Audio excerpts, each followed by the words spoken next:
Oi, pessoal, como é que vocês estão? Tudo jóia? Hoje eu vim trazer um pouquinho minha opinião sobre esse livro aqui, A Revolução dos Bichos. É pelo selo da Faret Editorial, que é o Aves Rara, que são clássicos. Nós vamos conversar sobre esse livro extremamente importante, indicado inclusive para todas as idades.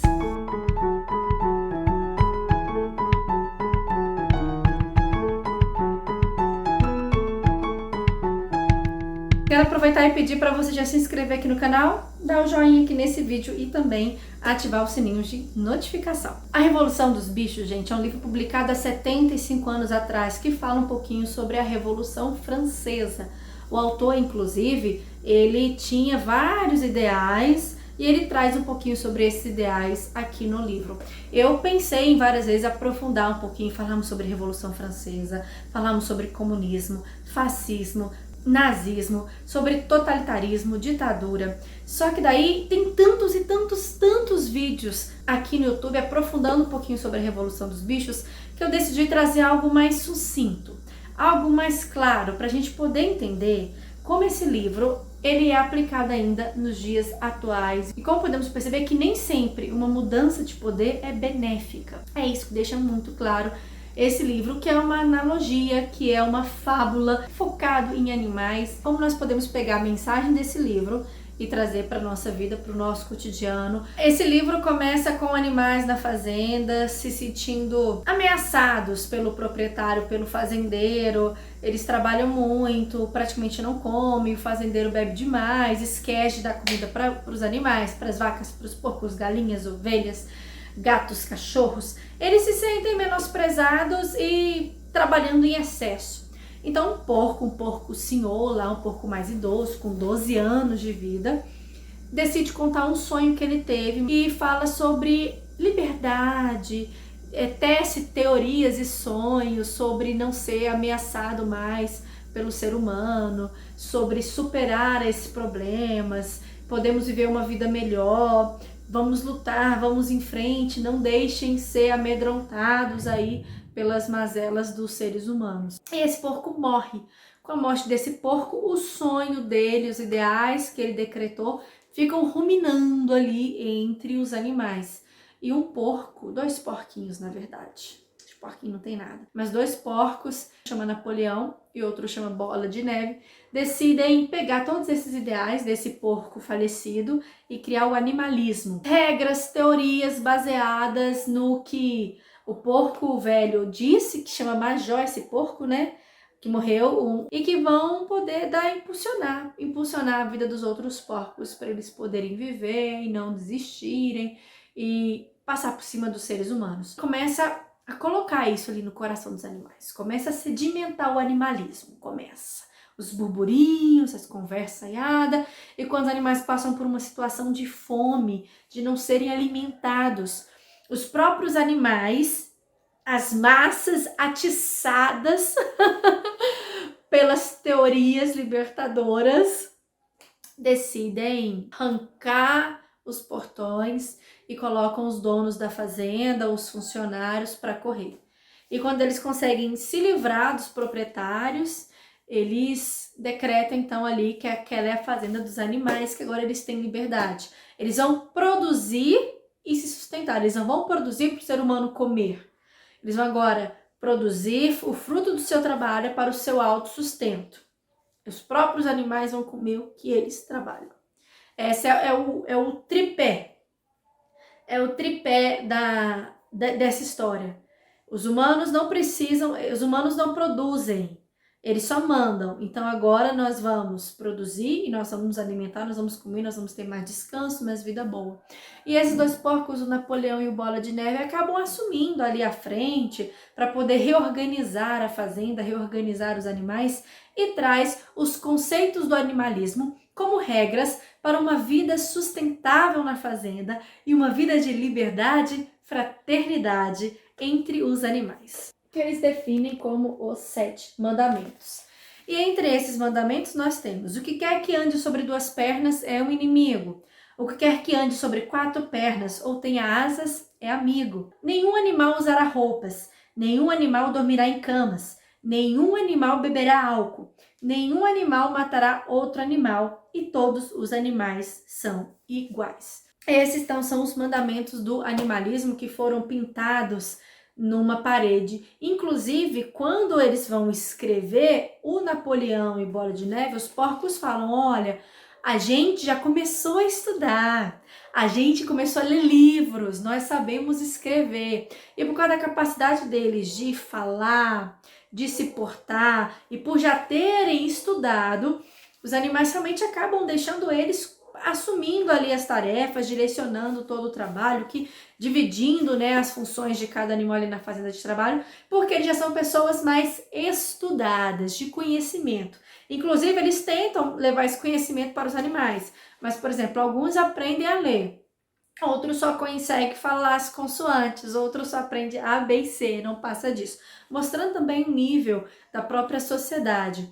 Depois disso, eles também não têm tanto interesse em passar conhecimento e os porcos acabam sendo os estudiosos, os que têm acesso à cultura, à leitura e à informação.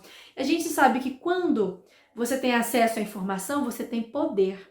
Hoje, a informação ela é usada como moeda de troca, ela é poder quando você tem acesso à informação. Você sabe se você reter uma informação, você pode beneficiar ou não alguém, ou prejudicar. Então, os porcos começam a ter acesso à informação e a conhecimento. E conforme os capítulos do livro vão passando, e de forma bem lenta, eu fiz bastante marcações no livro, mas de forma bem lenta, com muita tranquilidade. A história, se não me engano, aqui ela tem uma duração de 3 anos. Os porcos vão passando a tomar mais atitudes, e atitudes que são típicas de governos totalitaristas. Vamos ter uma bandeira, vamos cantar o hino, que é uma musiquinha deles lá, que eles cantam toda vez, todas as sextas-feiras à tarde. Então, todas as sextas à tarde, eu não lembro o dia, eles se reuniam, cantavam com a bandeira, cantavam as musiquinhas deles. Depois de um tempo eles desenterraram os ossos daquele porco, né, que sonhou, que teve os ideais propostos, colocou os ossos desse porco ali, usou uma persona ali para solidificar o ideal do animalismo.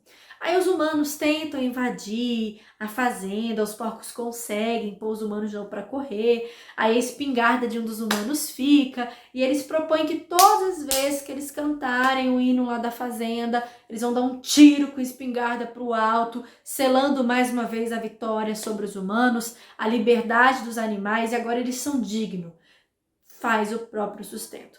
E ali os porcos e os animais conseguem criar um sistema de trabalho legal, que eles têm comida, e eles têm muita comida. Mas aí com o tempo, o porco Napoleão e o porco Bola de Neve começam a tritar. E Napoleão decide que, opa, deixa eu tirar esse Bola da Neve da jogada, porque senão eu vou ter problemas. Então ele começa a pegar os filhotes de cachorro, esconder no porão, e ele passa o dia treinando esses filhotes de cachorro. Um dia, depois de muito tempo, quando o atrito entre ele e o Bola de Neve está muito acirrado, por causa da construção de um moinho, para poder gerar energia elétrica para a fazenda, porco Napoleão discorda, mas está todo mundo votando para o Bola de Neve, é uma votação, um sistema de democracia. O Napoleão, numa atitude de investida, ele solta os cachorros já estão mais velhos e estão extremamente raivosos, e começa a correr atrás do outro porco Bola de Neve, afugenta ele da fazenda, e o Napoleão, com o bando de cães como seus guardas pessoais, vira para os outros animais e fala: não temos moinho, fim. E os animais não sabem ali como discordar da opinião do Napoleão, porque eles não têm capacidade de argumentação. Isso é citado no livro várias vezes, não sabemos como argumentar. E com o tempo, o Bola de Neve, que foi um porco que propôs mudanças muito legais para a fazenda, inclusive ele foi um herói ali para conseguir livrar os humanos dos animais, ele teve uma atitude muito forte, começa a se tornar o vilão. E começa-se então uma política contra o governo anterior, que é: estamos melhores do que quando os humanos governavam, e o Bola de Neve era aliado dos humanos. Então começa-se ali os burburinhos, e um dos porcos é o encarregado de vazar esses burburinhos, o nome dele é Dedo Duro, desse porco. Ele que chega nos animais para contar as histórias. Só que esse porco Dedo Duro, ele tem falácia, ele tem lábia, ele é manipulador e me lembrou muito a mídia. A capacidade de manipulação da mídia, principalmente durante governos totalitários, mostrando só o que eles querem. E era esse Dedo Duro que falava: nós temos comida suficiente. Só que os animais estavam passando fome de novo, não tinha comida suficiente para todos comerem. Podem ficar tranquilos, usava dados, gráficos, tudo que os animais não entendiam, mas eles acreditavam, porque passou-se a criar um conceito de que o Napoleão, o porco Napoleão, era ali o salvador de todos os animais. E eles passaram a acreditar porque não tinham capacidade de leitura, não tinham capacidade de argumentação e sentiam que, de acordo com o porco Dedo Duro, eles estavam melhor agora do que quando os humanos estavam no poder. E nós vemos então Napoleão, o porco Napoleão, assumindo posturas ditatoriais e totalitárias. Ele acaba tendo os cachorros ali como sua força pessoal, sua guarda pessoal. Qualquer porco que faça qualquer coisa contra ele, os cachorros matam. Então tem praticamente um momento de carnificina. Eu não sei se essa palavra que eu posso usar, mas ele pega vários animais e eles meio que ele os obriga, né, a confessarem que ajudaram o porco Bola de Neve. E ali naquele momento eles são decretados para morrer e os cachorros matam na frente dos animais. Nós temos ali o primeiro mandamento sendo descumprido. Depois o porco começa a falar: não, olha gente, a comida não dá para todo mundo, os porcos têm que trabalhar mais porque nós gerenciamos, organizamos a fazenda, então vocês vão ficar com trigo, nós vamos ficar com leite, os ovos e as maçãs. Então ele começa a fazer uma separação de comidas. Os animais ficam com quase nada da fazenda, os porcos e os cachorros com muitas comidas. Inclusive os porcos, eles vão engordando bastante no decorrer da história. Chega um momento que os porcos vão morar na fazenda, os porcos vão beber álcool, os porcos vão dormir em camas, os porcos começam a tirar um monte de benefícios dos animais, mas fica aquela toda história sendo circulada, porque o tempo vai passando, muitos animais da fazenda morrem, outros animais chegam, outros animais morrem, e meio que não conhece a história passada. E fica só a história fantasiosa de que no tempo que os humanos estavam cuidando da fazenda, era pior. Estamos, apesar de tudo, apesar das dificuldades, da falta de comida, de trabalhar, eles trabalhavam, gente, muito mais do que antes. E tinham menos comida, menos descanso, menos melhorias. Só sei que no final, e eu quero citar esse trecho do final, porque pra mim foi incrível. Só sei que no final, o porco Napoleão já está fazendo negócio com humanos para poder ter dinheiro para comprar itens de subsistência da fazenda. E a música que eles cantavam toda vez que erguia a bandeira, que era uma música de liberdade, foi abolida. Agora eles não cantavam mais essa música de liberdade, eles cantavam uma música criada pelos porcos, falando bem do Napoleão. Inclusive, o nome Fazenda dos Animais foi retirado e ele passou a usar o nome antigo, que era Fazenda Solar, que era a fazenda, né, o nome foi dado pelo humano, voltou a utilizar esse nome Fazenda Solar, e os porcos já estavam usando roupas. E os animais ficaram chocados, né, com os porcos usando roupas. E eles estavam, inclusive, lá na fazenda, na casa grande, em uma reunião com humanos, conversando, bebendo, se divertindo, os porcos com humanos e jogando, né, jogando carteado. Aí no final, fala desse jeito: 12 vozes gritaram, cheias de ódio, e todas eram iguais, que era na hora do jogo, né? Agora já não havia dúvida sobre o que ocorreu com as caras dos porcos. Lá fora, os animais observavam as fisionomias, saltando de porco para homem e de homem para porco, e novamente de porco para homem, mas já era impossível diferenciar quem era porco, quem era homem. Nós temos aqui, ó. Então, é sobre isso que esse livro fala. Sobre, às vezes, um novo governo que pode começar com toda uma ideia justa de revolução, mas que acaba se tornando totalitário. Nós vimos isso acontecer no fascismo, com todo o discurso, no nazismo, com todo o discurso que teve, com a Revolução Russa também, com todo aquele discurso do comunismo, do marxismo que teve e o que veio se tornar. Então, realmente é uma crítica a governos totalitários, mas principalmente uma crítica ao ser humano, que ele, dando poder, recebendo poder, vai mostrar de fato quem ele é, e é pensar no próprio umbigo e não no restante das pessoas. Acho que é a grande mensagem do livro. E gostaria muito de fazer uma comparação ainda com o livro Jogos Vorazes, que quando eu terminei a leitura eu me lembrei integramente. Sobre Jogos Vorazes, no último livro. Cuidado, gente, que é um spoiler. Se você não leu os livros, pula. Se você não leu os livros, para por aqui. Em Jogos Vorazes, no último livro, nós vemos a Katniss matando uma líder da Revolução do Povo. Por quê? Porque essa líder estava se tornando o mesmo que aquele cara lá dos jogos, né? Que estava comandando todos os distritos, que eu não vou lembrar o nome. Mas ela mata a líder uma das líderes da revolução, porque a revolução iria caminhar para a mesma coisa. Ia continuar os jogos, ia continuar os distritos, ia continuar a fome, ia continuar a opressão, não ia mudar nada. Então nós vemos isso muito claro em Jogos Vorazes, que me lembra muito esse livro. Só que lá a Katniss decide pôr um fim, acabando também com o líder da revolução.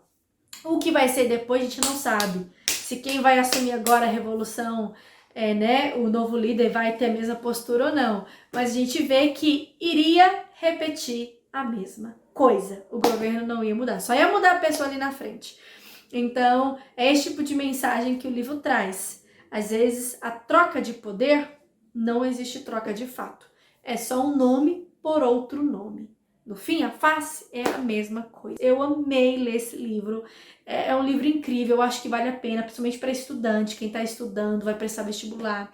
Acho que é um livro que tem que fazer parte do seu hall de leitura, para você poder entender melhor também sobre essa questão de poder e tirania, e totalitarismo e governo opressor.